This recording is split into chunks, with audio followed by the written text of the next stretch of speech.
Most of the लोग जो अभी करियर चूज़ कर रहे हैं वो खुद का चॉइस होता भी नहीं है। हाँ, मतलब बहुत सारे लोग जो इंडिया में होते हैं वो उनका मतलब जो करियर वो चूज़ करते हैं वो उनका खुद का नहीं होता। या तो उनके पेरेंट्स उनको कन्विंस करके रखे होते हैं कि तुमको यही करना है, और या तो वो इंस्पायर्ड होते हैं अपने फ्रेंड्स सर्कल से, या जो लोगों को आसपास देखते हैं कि हाँ अधिकतर लोग नीट या जेई कर रहे हैं तो उनका भी इंटरेस्ट उन्हीं में आ जाता है कि हाँ उनको भी आगे चल के वही करना है। और इतना ज़्यादा इन्फ्लुएंस हो जाता है, मतलब इतना ज़्यादा नंबर ऑफ अब चैनल जो प्रमोट करता है जेई नीट को इतना मास लेवल पे, क्योंकि इतना ज़्यादा बड़ा इंडस्ट्री बन चुका है कि इतना हर टाइम यही पुश किया जाता है कि डॉक्टर बनो, इंजीनियर बनो। आखिर भाई ऐसा क्यों है कि मतलब बहुत सारे जितने भी मतलब इंडिया में पेरेंट्स हैं वो अधिकतर पेरेंट्स अपने बच्चों को नीट या जेई में जाने के लिए ही कन्विंस करते हैं? भाई सोचने का बात है, लिटरली इतना सारा ऑप्शन है और हम लोग सोच भाई एक ही 2-3 ऑप्शन में फंस चुके हैं। अगर भाई अभी से अगर तुम 2-3 जनरेशन पीछे जाते हो तो उस टाइम से इंडिया एक डेवलपिंग कंट्री था और अभी भी डेवलपिंग ही कंट्री है। तो तब से मतलब लोगों पे मतलब इनसिक्योरिटी था जॉब का, कि लोग को अच्छे से जॉब नहीं मिलता था, और मोस्ट फैमिलीज ने यही देखा था कि जो जॉब है आईटी सेक्टर या मेडिकल सेक्टर उनको ज़्यादा सिक्योरिटी दे रहा है, या गवर्नमेंट जॉब हो गया जहाँ पे उनको ज़्यादा लाइफ सिक्योरिटी मिल रहा था, जिसकी वजह से ज़्यादा लोग वहाँ जाना स्टार्ट कर दिए। एंड वो मिथ आज तक पास डाउन होता जा रहा है कि लोग को लगता है कि अभी भी इंडिया में और कोई करियर ऑप्शन है ही नहीं जेई और नीट के अलावा, और इसीलिए मतलब हम लोग के आसपास सब लोग वही कर रहे होते हैं। और अभी भी ऊपर से जब से कोचिंग इंडस्ट्री इतना ज़्यादा बिग बन चुका है, इतना ज़्यादा इन्फ्लुएंस हो चुका है बच्चे लोग के ऊपर कि वो बच्चा सोच ही नहीं पाता है, क्योंकि पेरेंट्स को भी कन्विंस कर लिया, डायरेक्ट पेरेंट्स को ही मार्केट करता है। पेरेंट्स भी वही देख रहे होते हैं कि मतलब सबका लड़का तो जेई या नीट ही कर रहा हो तो मेरा बेटा क्यों नहीं करेगा। एंड कहीं ना कहीं स्टेटस गेम हो जाता है कि मतलब पेरेंट्स ये सोच रहे होते हैं कि मेरा जो बच्चा डॉक्टर बनेगा तो इंजीनियर बनेगा, तो उनको ज़्यादा स्टेटस चेस करते हैं कि मतलब उनका बेटा जो है वो कुछ टॉप टायर का काम करे। वही है कि स्टेटस और वेल्थ गेम वाला चीज़ आ जाता है कि वो पैसा बनाना है, उस पर नहीं ध्यान देने से ज़्यादा फोकस होता है कि मेरे स्टेटस सही है, मेरे स्टेटस गेम में जीतना है सोसाइटी में। एंड स्टेटस के चलते में वो ये भी नहीं देखते हैं कि कितना % चांस है एक नीट में निकलने का उनके बच्चे का, एंड मतलब जेई क्लियर करने का और नीट क्लियर करने का कितना कम चांस है, और ये सब कुछ नेगलेक्ट कर देते हैं वो अपने स्टेटस के चक्कर में। और भाई बच्चा को ऐसा लगता है कि पेरेंट्स को प्राउड फील कराना है या फिर ये कुछ बहुत तगड़ा काम कर रहा है, पर वो समझ नहीं पाता है कि उसको मैनिपुलेट किया जा रहा है सोसाइटी के द्वारा। और कोचिंग इंडस्ट्री तो भाई जानबूझ के कर ही रखी है कि उसका कोर्स सेल हो सके ज़्यादा से ज़्यादा। एंड कोचिंग वाला भी यही चाहता है कि मतलब आपको किसी तरह वो जितना ज़्यादा से ज़्यादा वो मतलब बच्चों को एज अ प्रोडक्ट देखता है, उसके पास जितना ज़्यादा बच्चा होगा उसका उतना अच्छा चलेगा उसका मार्केट। तो कहीं ना कहीं एज अ स्टूडेंट को वो बाय प्रोडक्ट देख रहा होता है। जस्ट लाइक सब इंडस्ट्री में अपना अपना प्रोडक्ट होता है, इसी तरह यहाँ पे कोई चीज़ और प्रोडक्ट नहीं, तुम एक स्टूडेंट ही प्रोडक्ट है उसका, मतलब उसी को एज वो दिखाता है कि मेरा ज़्यादा रैंक आया, तो तुम ही प्रोडक्ट हो कोचिंग के। मतलब भाई ऐसा कैसे हो सकता है कि मतलब इंडिया में हर एक कंट्री मतलब हर एक स्टेट से अधिकतर बच्चे जो है नीट और जेई का ही तैयारी कर रहे हैं। मतलब मैं तो जहाँ भी देखता हूँ वहाँ पे मतलब एक कोचिंग सेंटर मेरे को हर सिटी में, मतलब सिटी में तो बहुत कम बोल रहा हूँ कि एक से बहुत ज़्यादा मतलब कोचिंग सेंटर मेरे को मिल जाता है। टॉप टियर के कोचिंग सेंटर्स मिल जाते हैं जो कि नीट और जेई का प्रिपरेशन करा रहे होते हैं। मतलब भाई कोई यूनिकनेस नहीं बचता एक इंडियन नॉर्मल एवरेज पर्सन में, मतलब कोई यूनिकनेस नहीं, मतलब क्या उसको कोई तगड़ा स्किल आता है या पेंटिंग आता है या स्विमिंग आता है, कुछ नहीं भाई, सब कोई जेई नीट कर रहा है, मतलब लिटरली ज़ीरो यूनिकनेस। आखिर भाई वो बच्चा जेई नीट चुना है क्यों? मतलब अगर देखोगे तो मतलब जब वो छोटा सा था तब से ही मतलब उसको दूसरे काम में कभी उसको करने ही नहीं दिया गया। जैसे कभी उसको स्विमिंग करने का अलाउ नहीं किया गया, एंड दूसरा कभी काम करने का उसका मन ही नहीं किया, क्योंकि कभी आसपास कभी किसी को करते हुए देखा ही नहीं, ना उसके कभी पेरेंट्स ने प्रमोट किया, ना उसने कभी देखा, और ना कभी उसने अपने से ट्राई किया। तो वो उसको कैसे पता चलेगा कि उसका और भी इंटरेस्ट है? पहली बात तो हमको इंटरेस्ट पता करने की ज़रूरत है कि मतलब आपका इंटरेस्ट क्या है। एंड प्रोडक्टिव हर चीज़ को एज अ प्रोडक्टिविटी की तरह देखा जाता है कि खेलना से मार्क्स थोड़ी ज़्यादा आएगा तो खेलना बेकार है। कोई मतलब बियॉन्ड द इंटरेस्ट अगर कोई पढ़ रहा है, कोई बंदा मतलब कोई मान लो ऐसा सब्जेक्ट पढ़ रहा है जिसका एग्ज़ाम में नहीं आ रहा है, तो उसका ऐसा देखा जाता है कि भाई इसको एक मार्क्स में तो आएगा नहीं, मार्क्स तो इंक्रीमेंट होगा नहीं इससे, तो क्यों ही पढ़ना, वेस्ट ऑफ टाइम है। हर चीज़ को मार्क्स के पर्सपेक्टिव से देखा जाता है। एंड भाई पढ़ने को भाई ना, एजुकेशन को भाई इस पर्सपेक्टिव से देखा जाता है कि जॉब के पर्सपेक्टिव से देखा जाता है कि मैं पढ़ रहा हूँ तो मैं जॉब निकालने के लिए पढ़ रहा हूँ, अपने को डेवलप करने के लिए नहीं पढ़ रहा हूँ। नॉलेज के लिए नहीं पढ़ रहा हूँ, मैं पढ़ रहा हूँ तो जॉब निकालने के लिए। और जॉब के लिए ऐसे करता है कि कोई बंदा नीट के लिए तैयारी कर रहा है तो वो देखता है कि मेरे को पैकेज नीट में अच्छा लग रहा है, इसलिए मेरे को नीट करना है। मेरे को जेई किस लिए करना है, क्योंकि पैकेज मेरा बढ़िया लग रहा है। भले ही उनका नीट में जेई में मतलब एग्ज़ाम तो वो निकाल लेगा, बट आगे चल के उसका इंटरेस्ट है कि नहीं, मतलब वो ये नहीं सोचता है कि आगे उसको किस तरह से लाइफ को गुजारना है, मतलब अपना लाइफ वो किस तरह से बिताना चाहता है, वो नहीं सोचता, बस पैकेज पे ध्यान देता है। और मोस्ट ऑफ द जो एग्ज़ाम है ये सब, उसका जो सिलेबस है इतना वियर्ड है भाई, तुमको कहीं से भी क्रिटिकल थिंकर नहीं बनाएगा। एक भी ऐसा सिलेबस नहीं है जो तुमको सोचने पे मजबूर करे, जो तुमको इकोनॉमिक्स सिखाए, फाइनेंस सिखाए और तुमको क्रिटिकल थिंकिंग सिखाए, तुमको सोचना सिखाए। मतलब इतना ज़्यादा अनभक्ति और अपने कंट्री में क्यों चलता? रीज़न है कि क्योंकि एजुकेशन ही नहीं, इतना ज़्यादा रिलीजियस पोलरिज्म इतना ज़्यादा क्यों है? क्योंकि कोई एजुकेशन नहीं कंट्री में।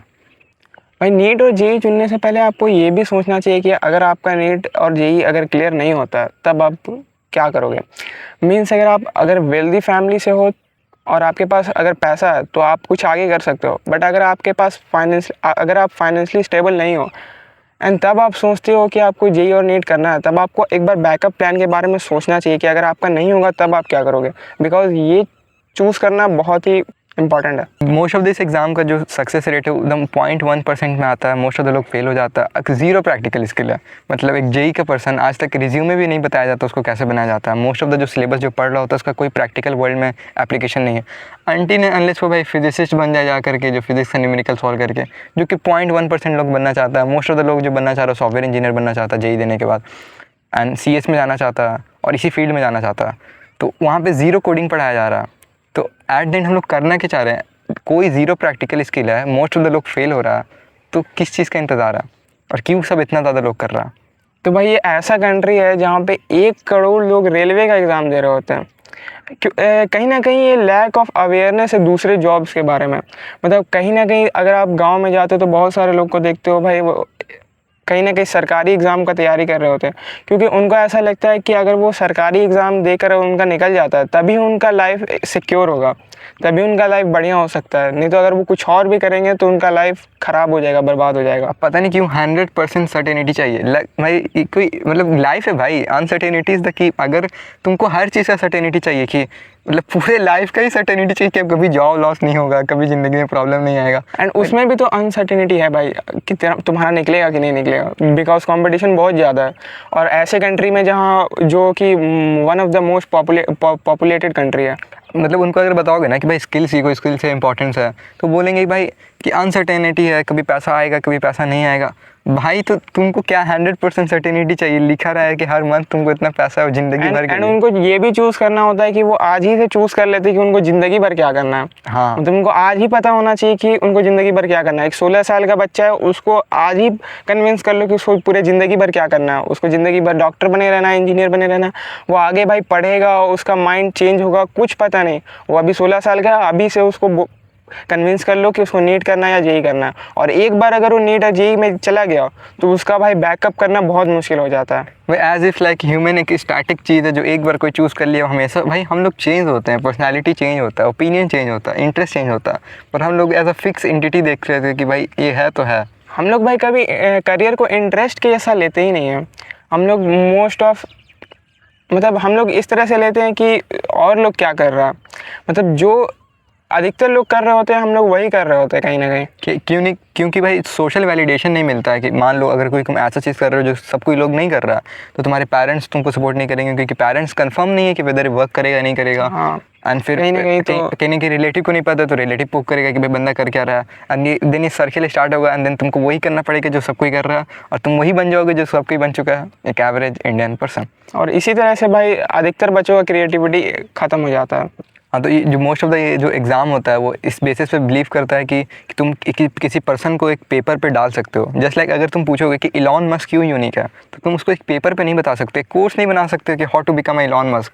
पर ये एग्ज़ाम ऐसा बिहेव करता है कि तुम किसी के आइडेंटिटी और पर्सन के वर्थ को तुम पेपर पे लिख सकते हो कि मेरा वर्थ डिसाइड करेगा, ये पेपर मेरा वर्थ डिसाइड करेगा। इलॉन मस्क को तुम नहीं मेज़र कर सकते, वॉरेन बफेट को मेज़र नहीं कर सकते उसका वर्थ क्या है, क्योंकि ह्यूमन मल्टी डायमेंशनल होता है। मतलब बहुत सारा फैक्टर है, रिस्क टेकिंग बिहेवियर हो गया, मतलब कुछ यूनिक थिंकिंग हो गया, यूनिकनेस हो गया, और जो ये सारा चीज़ जो ह्यूमन को ह्यूमन बनाता है वो एग्ज़ाम में होता ही नहीं है। मतलब समझ रहे हो, जो भी तुम्हारा यूनिकनेस है, तुम्हारे बात करने का कैपेबिलिटी, रिस्क टेकिंग एबिलिटी, जो तुमको यूनिक बनाता है, तुम्हारा पास्ट, चाइल्डहुड, वो एग्ज़ाम में कंसिडर ही नहीं होता। एंड भाई इंडिया में लोगों में यूनिकनेस का इसीलिए कमी है क्योंकि उनको कभी उनका डिसीज़न लेने दिया ही नहीं जाता, क्योंकि मोस्टली डिसीज़न हमारे पेरेंट्स ले रहे होते हैं, या तो हम ही ले रहे होते हैं, तो रिलेटिव के पर्सपेक्टिव से ले रहे होते हैं, मतलब वर्ल्ड के पर्सपेक्टिव से ले रहे होते हैं, या अपने अराउंड जो लोग रह रहे हैं उनके पर्सपेक्टिव से ले रहे होते हैं कि उनके हिसाब से मेरा करियर क्या होना चाहिए, मेरे हिसाब से नहीं, मेरा क्या इंटरेस्ट है वो नहीं, मतलब लोग क्या चाहते हैं आपको चूज़ करना वो आप चूज़ कर रहे होते हैं। लोग क्या कहेंगे ये बोल बोल के हम लोग की तरह ज़िंदगी जीने लग जाते हैं, मतलब लिटरली अपने आप को लूज़ कर जाते हैं यही फेयर में कि भाई लोग क्या कहेंगे, इसीलिए हम वो नहीं करते जो मेरे करना है। एंड ऐसे ही चलता जाता है, हर एक टाइम पे हम अपने आप ही को लूज़ कर देता है।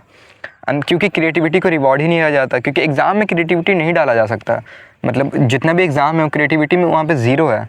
एक पार्टिकुलर स्टैंडर्डाइज तरीका है जिस पे तुमको एग्ज़ाम देना है, ज़ीरो क्रिएटिविटी, मतलब ह्यूमन जो उसके अंदर जो चीज़ होता है उसी कंपोनेंट को निकाल दिया गया और तुमको वहाँ पे डाल दिया गया।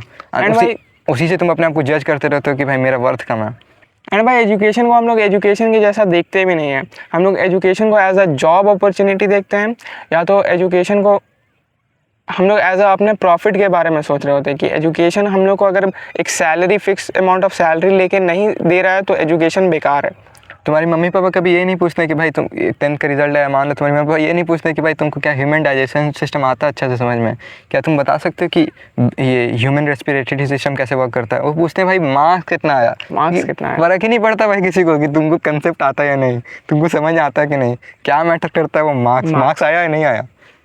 तो सबसे ज़्यादा इंपॉर्टेंट क्या है? मार्क्स। और ऐसा है क्यों? क्योंकि मार्क्स को इजीली मेजर किया जा सकता है, तुम्हारी क्रिएटिविटी को, पर्सनालिटी को, यूनिकनेस को मेजर नहीं किया जा सकता, पर एक रियलिटी में, रियल वर्ल्ड में सबसे ज़्यादा मैटर तुम्हारा यूनिकनेस, तुम्हारा पर्सनालिटी, यही मैटर करता है। जस्ट बिकॉज उसको मेजर नहीं किया जा सकता इसका ये मतलब नहीं कि वर्थलेस है, क्योंकि इलॉन मस्क का पर्सनैलिटी, डिसीजन, रिस्क टेकिंग बनाता है। तुम अपने वर्थ को एक एग्ज़ाम पे क्यों डिपेंड करा रहे हो? एंड भाई जो मोस्टली लोग नीट और जेई कर रहे होते हैं, तो अगर उनका नहीं होता है तो उनके पास बाद में कोई भी स्किल्स नहीं बचा रहेगा, मतलब वो वापस से ज़ीरो पे पहुंच जाएंगे जहां से उन्होंने स्टार्ट किया था। मतलब 11th और 12th का नॉलेज तो उनके पास रहेगा, बट वो उनके पास अब कोई स्किल्स नहीं है। एंड उनका प्रिपेयर करने में कम से कम अगर मान लो कि 2 से 3 साल निकल गया तो उनका 2 से 3 साल लिटरली में वेस्ट हो चुका होगा। देखो, मोस्ट ऑफ द रीज़न है जो हम लोग फिजिक्स, केमिस्ट्री, मैथ को यूज़ करते हैं इक्वालिटी देने के लिए, क्योंकि मैथ पढ़ने के लिए तुमको एक पेन और पेपर चाहिए, और अगर हम लोग आज फिजिक्स, केमिस्ट्री, मैथ को हटा करके स्विच कर देते हैं कोडिंग वगैरह में कि आज से एग्ज़ाम फिजिक्स, केमिस्ट्री, मैथ पे नहीं होगा, कोडिंग पे होगा, तो अजम्पशन पे चलता है कि सब पे कंप्यूटर चाहिए, सब पे कंप्यूटर होना पड़ेगा, कोडिंग बेस अगर एग्ज़ाम होगा, अगर सिलेबस चेंज कर दिया जाए, तो इसीलिए इक्वालिटी देने के लिए हम लोग फिजिक्स, केमिस्ट्री, मैथ डालते हैं। पर भाई गवर्नमेंट को कुछ तो चेंज करना चाहिए सिलेबस में, ताकि कुछ तो वैल्यूबल हो जो पर्सन एंड अप हो के, अगर इक्वालिटी देना भी है पर कुछ तो वैल्यूबल स्किल हो जो अगर पर्सन 2 साल बाद निकलता है बाहर तो ज़ीरो पे नहीं आए वापस, कुछ तो होना चाहिए। हाँ, मतलब वर्ल्ड इतना चेंज हो चुका है, न्यू जॉब अपॉर्चुनिटीज़ आ चुके हैं, बट अभी भी हमारा सिलेबस वही चीज़ सिखा रहा है जो उतने साल पहले लोग जिसके लिए प्रिपेयर कर रहे थे। हाँ, तो एक्चुअली में प्रॉब्लम एग्जिस्ट करता है कि और जितना भी सिस्टम हम लोग बना ले, या फिर ऐसा दम फेयर सिस्टम बनाने का ट्राई करें कि इंटरव्यू होगा और होलिस्टिकली तुमको जज किया जाएगा, उसमें प्रॉब्लम है कि सब्जेक्टिविटी आ सकता है एंड इतना ज़्यादा स्केलेबल नहीं होगा मिलियंस ऑफ लोग के ऊपर। जैसे एक एग्ज़ाम मिलियंस ऑफ लोग को जज करता है, पर इंडिया में ये पॉसिबल नहीं है। अगर हम लोग सबका इंटरव्यू लेने लग जाए जज करने के लिए कि पर्सन कैपेबल इनफ है या नहीं, तो उसका कॉस्ट बहुत ज़्यादा आएगा। अगर हम लोग बिल्कुल सिलेबस चेंज कर देते हैं और सिलेबस को बिल्कुल प्रैक्टिकल स्किल पर डाल देते हैं, देन प्रॉब्लम ये है कि प्रैक्टिकल स्किल को मेज़र करना बहुत हार्ड है, जैसे लाइक क्रिएटिविटी को मेज़र करना बहुत हार्ड है, पर्सनालिटी को मेज़र करना बहुत हार्ड है, कम्युनिकेशन स्किल को जज करना बहुत हार्ड है। फिर कहने की सब्जेक्टिविटी आ जाएगा और एक इक्वालिटी नहीं मिल पाएगा सारे स्टूडेंट को। मतलब एक टीचर का पर्सनल बिलीफ होगा कि बंदा अच्छा बोला है, ये बंदा गलत बोल रहा है, अच्छा तरीके से नहीं बोल रहा है, सब्जेक्टिविटी आ जाएगा अगर कम्युनिकेशन स्किल को डाल दिया जाए। तो प्रॉब्लम एग्जिस्ट करता है, बिल्कुल एग्जिस्ट करता है, पर कुछ ना कुछ तो आना चाहिए ना स्किल, जो 2 साल बाद बिल्कुल बर्बाद ना हो जाए उसका पूरा टाइम, अगर नहीं निकल पाता एग्ज़ाम तो। एंड भाई इंडिया में लोग गलत करियर चूज़ कर लेते हैं अपने पेरेंट्स के प्रेशर की वजह से, या तो उनके पेरेंट्स उनको कंपेयर करना स्टार्ट कर देते हैं, अपने रिलेटिव से कंपेयर करना स्टार्ट कर देते हैं कि हाँ देखो तुम्हारा रिलेटिव है वो जेई का एग्ज़ाम दे रहा है एंड कोई नीट का एग्ज़ाम दे रहा है, किसी का कोई अच्छा प्लेसमेंट लग चुका है, एंड वही सबको देख के हम लोग का भी मन करता है, मतलब मोस्ट ऑफ द स्टूडेंट का मन करता है कि वो भी उसी फील्ड में जाए, क्योंकि उनको वही सक्सेस दिख रहा होता है, क्योंकि आसपास मोस्टली वही लोग कर रहे होते हैं। देखो सक्सेस लोग को वहाँ इसलिए दिखता है क्योंकि भाई सब तो वही कर रहे हैं ना। तो जहाँ ज़्यादा भीड़ है वहाँ तो कुछ सक्सेस, अमाउंट ऑफ सक्सेस तो आपको दिखेगा ही। तो आपको ये नहीं मानना है कि बस वही एक लाइफ में आपको सक्सेस दिला सकता है। बहुत सारा चीज़ है जो आपको सक्सेस दिला सकता है, बट पहले आपको ये सोचना है कि आपको करना क्या है, आपका इंटरेस्ट कहाँ है। क्योंकि कभी इस तरह से जॉब को नहीं लेना है कि आपको वो कितना मनी प्रोवाइड कर रहा है। मनी हमेशा आपका बाय प्रोडक्ट होना चाहिए। पहले आपको देखना चाहिए कौन सा जॉब आपके इंटरेस्ट से इंटरसेक्ट कर रहा है, एंड उस करियर को आपको अप्रोच करना चाहिए। भाई अगर तुम इंजॉय नहीं करोगे जो चीज़ तुम कर रहे हो तो भाई कैसे करोगे? मतलब सपोज करो तुम कोई काम कर रहे हो, उसमें बेस्ट कैसे बनोगे अगर तुम उसको इंजॉय नहीं करते हो, बस इसी तरह कर रहे हो क्योंकि तुम्हारा मन कर रहा है।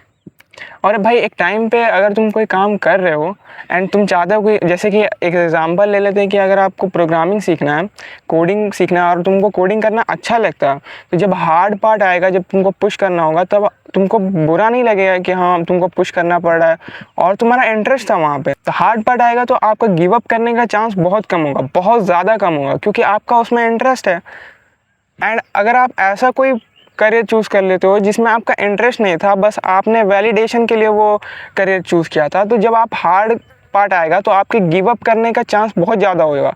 और जब आपका वो काम करने का मन नहीं करेगा तो आपको फिर बाद में डिप्रेशन होगा, लाइफ टाइम के लिए आपको वो डिप्रेशन रहेगा एंड आप सोचते रहोगे कि मैंने ये करियर क्यों चूज़ किया था। एंड ये भी तुम समझो कि मतलब तुमको जॉब चाहिए ही क्यों? फर्स्ट ऑफ ऑल क्या पर्पज़ है? क्या तुमको स्टेटस चाहिए या फिर तुमको पैसा चाहिए? अगर तुमको मनी चाहिए, सपोज तुम्हारे पापा पेरेंट्स तुमको फोर्स कर रहे हैं कि तुमको बीटेक करना है एंड उस कॉलेज में अप्रॉक्सीमेटली 8 to 10 लाख रुपए लग रहा है, भाई तुम एक जिम भी मतलब चला सकते हो या फिर बना सकते हो जिससे आराम से कैश फ्लो बन जाएगा 1 लाख तक का। तो ओवरऑल तुमको ओपन अप रहना न्यू आइडियाज़ के लिए, तभी तुम कुछ नया ट्राई कर पाओगे। मतलब जो अभी जिम का तुमको आइडिया दिया मैंने, ये तुम पहले नहीं सोचोगे कभी भी। तुमको ऐसा लगता होगा बीटेक ही करना पड़ेगा, 8-10 लाख रुपये देना ही पड़ेगा कॉलेज में, जिसका कोई रिजल्ट नहीं है, जो कॉलेज बस टाइम बर्बाद ही करेगा। एंड भाई बहुत लोगों को ये भी लगेगा कि भाई जिम खोलूँगा, मतलब एक स्टेटस टाइप का कि कहाँ मैं मतलब IIT कर रहा था, इंजीनियर बन रहा था, एंड यहाँ पे मैं जिम खोलने के लिए बारे में क्यों सोचूंगा। मतलब बहुत ही इन लोअर लेवल पे देखा जाता है इन सब जॉब को इंडिया में। वही है कि तुमको पहले चूज़ करना दिमाग में कि तुमको करना है क्या तुमको स्टार्टअप चेस करना है सोसाइटी में जिसका कोई फ्यूचर नहीं है, या फिर तुमको करियर बनाना, या फिर तुमको पैसा कमाना, या फिर तुमको एक अच्छा लाइफ जीना। पर्पस क्या तुमको स्टार्टअप चाहिए या फिर तुमको अच्छा लाइफ जीना? तो भाई कभी भी आपको कोई करियर चूज़ करने से पहले 3 चीज़ सोचना ज़रूरी है कि आप क्या बनना चाहते हो, आपका इंटरेस्ट क्या है, आप बनना क्या चाहते हो। और अगर जो आप बनना चाहते हो, अगर आपको उसके बारे में कोई भी फोर्स नहीं करता है, आपका कोई भी फैमिली आपको कभी फोर्स नहीं करता है, कोई रिलेटिव आपको कुछ नहीं बोलता है, तब भी क्या आप वो बनना चाहते हो एंड आप अपना लाइफ आगे किस तरह से बिताना चाहते हो, तो इन 3 मेजर पॉइंट्स पे आपको अपना डिसीजन बनाना चाहिए कि आपको आगे करियर में क्या करना है। अगर मतलब तुम्हारा मनी प्रॉब्लम सॉल्व हो जाता है, अगर तुमको अभी दुनिया का सारा पैसा दे दिया जाता है, तो तुम किस चीज़ को करना एंजॉय करोगे? वो तुमको डिफाइन करना चाहिए कि तुमको क्या करना है फ्यूचर में। अब वो एक्चुअली तुम्हारा करियर है जिसको तुम एक्चुअली में एंजॉय करोगे करना। तो भाई क्रेडेंशियलिज्म के ऊपर पढ़ना। क्रेडेंशियलिज्म बेसिकली ये बताता है कि सपोज करो एक पर्सन है जो 4 साल किया, डिग्री अचीव कर लिया बीटेक का, और एक पर्सन है जो 4 साल पढ़ा कॉलेज में पर वो डिग्री नहीं लिया, पर कंपनी उसको फेवर करेगा जिस पर डिग्री है। तो कहीं ना कहीं हम लोग का सोसाइटी इस तरीके से डेवलप है, यहाँ पे डिग्री एज अ स्टैटिक चीज़ देखा जाता है। मान लो कि पर्सन 2005 में बीटेक का डिग्री किया एंड इवन तो अभी बहुत साल हो चुका है, 20-21 साल हो चुका है, बट स्टिल उसके नॉलेज को ऐसा स्टैटिक देखा जाएगा कि भाई वो बीटेक किया। इवन तो हो सकता है जो अगला पर्सन इस पर डिग्री नहीं है उससे बहुत ज़्यादा नॉलेजेबल हो, पर हम लोग का सोसाइटी डिग्री को हद से ज़्यादा ही रिवॉर्ड करता है। एंड भाई कहीं ना कहीं सोसाइटी में फॉल्ट है, क्योंकि अगर भाई किसी के पास अगर डिग्री नहीं है और उसके पास अच्छा स्किल्स है, तो आपको उसके स्किल का भी आपको एक एग्ज़ाम लेना चाहिए या उसके पोटेंशियल को चेक करना चाहिए कि हाँ वो अगर आपके कंपनी में बढ़िया काम कर सकता है कि नहीं।